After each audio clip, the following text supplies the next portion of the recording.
భారతీయ విద్యార్థుల ఆశలపై ట్రంప్ సర్కార్ కారం చల్లుతోంది.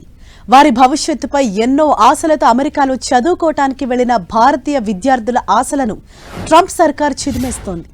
గతంలో చేసిన చిన్న చిన్న తప్పులను ఎత్తి చూపిస్తూ వీసాలను రద్దు చేస్తోంది. వెంటనే దేశం విడిచి వెళ్లిపోవాలని హెచ్చరిస్తోంది. విద్యార్థులు తమంతట తామే స్వయంగా వెళ్లకపోతే బలవంతంగా పంపించాల్సి వస్తుందని వార్నింగ్ ఇస్తోంది ట్రంప్ సర్కార్. ఇప్పటికీ అమెరికాలో చదువుకుంటున్న ఏపీ విద్యార్థికి అక్కడి పోలీసులు అధిక వేగంతో కారు నడపడంపై నోటీసు ఇచ్చారు. భారతదేశంలో ఇచ్చిన ఇంటర్నేషనల్ డ్రైవింగ్ లైసెన్స్ ను తాము అనుమతించబోమని, ఇక్కడి డ్రైవింగ్ లైసెన్స్ ఉండాలని స్పష్టం చేశారు.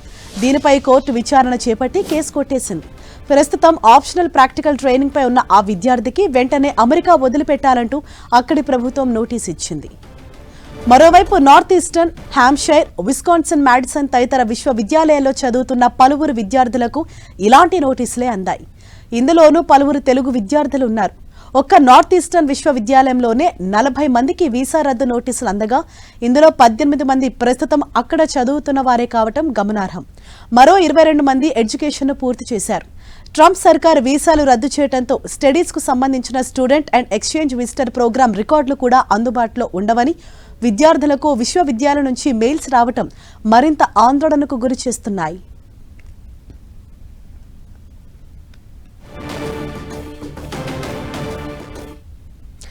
ఇదే విషయంపై ప్రస్తుతం మనకు ఫోన్ లైన్ లో అందుబాటులోకి వచ్చారు ప్రముఖ రాజకీయ విశ్లేషకులు పెంటపాటి పుల్లారావు గారు. సార్ నమస్తే అండి. నమస్కారం. సార్, ఏదైతే ట్రంప్ సర్కార్ ఈ మధ్య కాలంలో తీసుకుంటున్న ఏ నిర్ణయమైనా కూడా పెను సంచలనంగా మారుతోంది. ఇప్పుడు స్టూడెంట్స్ కి సంబంధించి ఆయన ఏదైతే నిర్ణయాలు తీసుకుంటున్నారో, ముఖ్యంగా ఇది తెలుగు విద్యార్థులకు ఒక ఊహించని దెబ్బనే మనం చెప్పుకోవాలి. అంటే చిన్న చిన్న కారణాలతోనే వీసాలు రద్దు చేయటం అంటే వారి భవిష్యత్తు మీద ఇది దెబ్బ కొట్టడమే కదా సార్? ఒకటి తప్పకుండా నోటీసులు ఇచ్చారు. ఆర్టిఫిషియల్ ఇంటెలిజెన్స్ వాడి ఎవరి మీద తప్పులు ఉంటే అన్ని బయటికి నోటీసులు ఇస్తున్నారు. అది కొట్టేశారా లేదో చూడలేదు. తప్పకుండా ఇది సూటబుల్ కేసు. మన ఎంబసీ ఎత్తాలి. ఇది ఎత్తే విషయం ఉన్నది, ప్రొటెక్షన్ ఇవ్వాలి. అది ఎంబసీ ఎత్తుతుందని నేను ఆశిస్తున్నా. మన ప్రభుత్వాలు ఇక్కడి నుంచి ఫారిన్ అఫైర్స్ మినిస్టర్కి రాసి ఇమీడియట్ గా మెసేజ్ ఇచ్చి ఎత్తాలి. ఇదేం పని, వాళ్ళు అక్కడ చదువుకుంటున్నారు, ఇలా చేయడానికి వీలు లేదని దీంట్లో మాత్రం మనం కొంచెం స్పైన్ చూపెట్టాలి, కొంచెం ధైర్యం చూపెడితే వెనక్కి తగ్గిపోతుంది గవర్నమెంట్. ఎందుకంటే అది వాళ్ళు చేసేది ఇది కరెక్ట్ కాదని అందరికి తెలిసిన విషయమే. అందువల్ల తప్పకుండా ప్రభుత్వం ఇంటర్వ్యూన్ అవ్వాలి. ఎందుకంటే వాళ్ళందరూ క్లియర్ అయిపోయారు, కేసెస్ లేవు వాళ్ళ మీద. ఎవరో ఆ కంప్యూటర్లో పాత దొరికని ఇచ్చి బెదిరించి వాళ్ళని హెరాస్ చేస్తున్నారని గవర్నమెంట్ ఇంటర్వ్యూన్ అవ్వాలి. తెలుగు చీఫ్ మినిస్టర్స్ ఇద్దరు వెంటనే తెలుగు వాళ్ళు ఉన్నారు కాబట్టి గవర్నమెంట్తో మాట్లాడాలి, అర్జెంటుగా మాట్లాడాలి.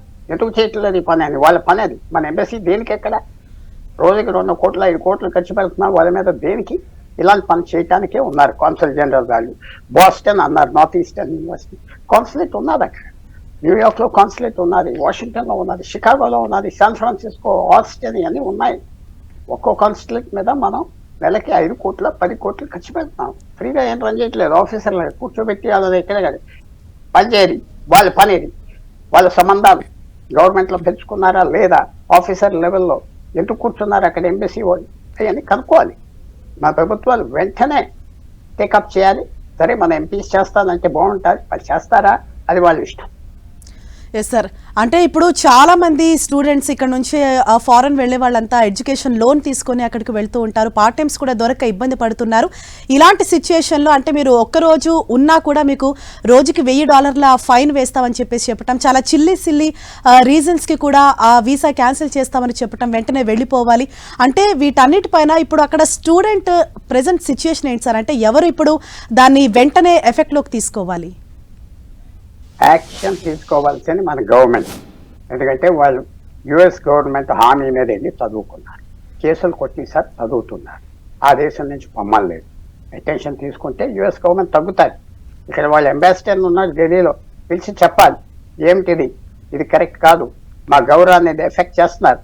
ఏదో ఈ వీసాలు ఏదో ట్రేడ్ డీల్స్ ఇవన్నీ ఉన్నాయి చూసుకుందాం.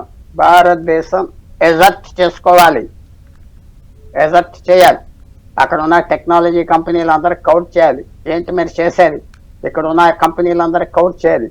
కవర్ చేసి మీ లాబీస్ అందరినీ పని మీద పెట్టాలని చెప్పాలి. పని అవుతుంది. ఇది పెద్ద విషయం కాదు.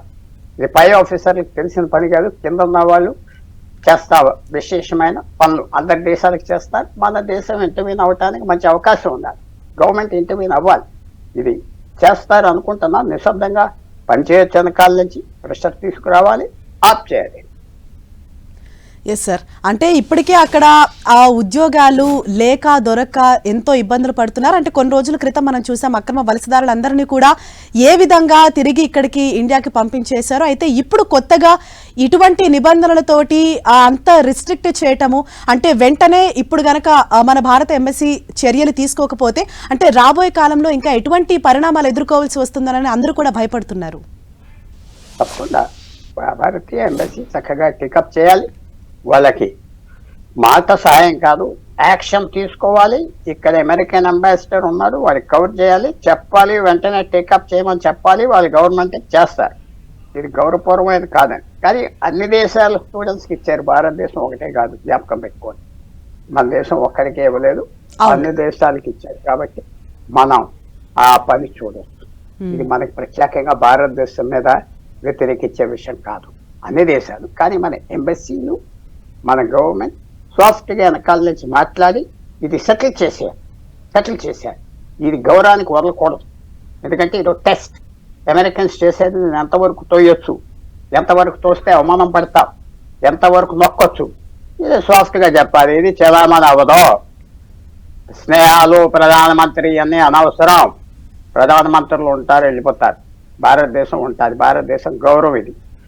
ఏమి లేనప్పుడు భారతదేశానికి నేను జ్ఞాపకం చేస్తున్నా, వారానికి 2 వాళ్ళ గింజలు వచ్చాయి అమెరికా నుంచి, కెనడా నుంచి. 1970, 71, 72, 73, 75 వరకు, 77 వరకు. అప్పుడు కూడా భారతదేశం ఎవరికి ఉంది. ఇప్పుడు మనం ఎవరిని లెక్క పెట్టే అవసరం లేదు, అది మర్చిపోకూడదు. ఫ్రెండ్షిప్ ఉండొచ్చు, లైన్ దాటకూడదు. ఫ్రెండ్షిప్ ఎవరికి కావాలి, ఫ్రెండ్షిప్ దేనికి కావాలి, అది మనం చూడవలసిన పని. అందువల్ల ఇది యాక్ట్ చేయాలి గవర్నమెంట్ యాక్ట్ చేయకపోతే మనం ఒక వీక్ దేశం అనుకుంటారు. చూడండి చైనా ఎలాగంటుంది అమెరికాతో, నువ్వు చేస్తే చేయకపోతే పో అన్నారు. అమెరికా దిగి వస్తుంది. నేను 100%, 50% ఇంకో పనులు వేసుకో, మాకు లెక్కలేదు అన్నారు చైనా. అందువల్ల తప్పకుండా మనం ఫర్మ్గా ఉండాలి, మర్యాదగా ఉండాలి, మర్యాదపూర్వకంగా మన గౌరవం, భారతదేశం గౌరవం. ఎస్, గోల దూకేసి మెక్సికో సరిహద్దులు దూకేసి వీసా లేని వాళ్ళని తిరిగి పంపించామన్నాం. వెంటనే పంపించేయండి, మాకేం బాధ లేదన్నా. మీరు జ్ఞాపకం పెట్టుకోండి. అయ్యోయ్యో డబ్బు ఖర్చు పెట్టి వెళ్ళారే అంటే దొంగచాటిగా వెళ్ళారు, మన రక్షణ ఇవ్వక్కర్లేదు, లీగల్గా వెళ్ళారు, లీగల్ రైట్స్ ఉన్నాయి. మనం ప్రొటెక్ట్ చేసే డ్యూటీ ఉన్నది నరేంద్ర మోదీకి, ప్రభుత్వం. అవును sir, right. Thank you Pullarao గారు.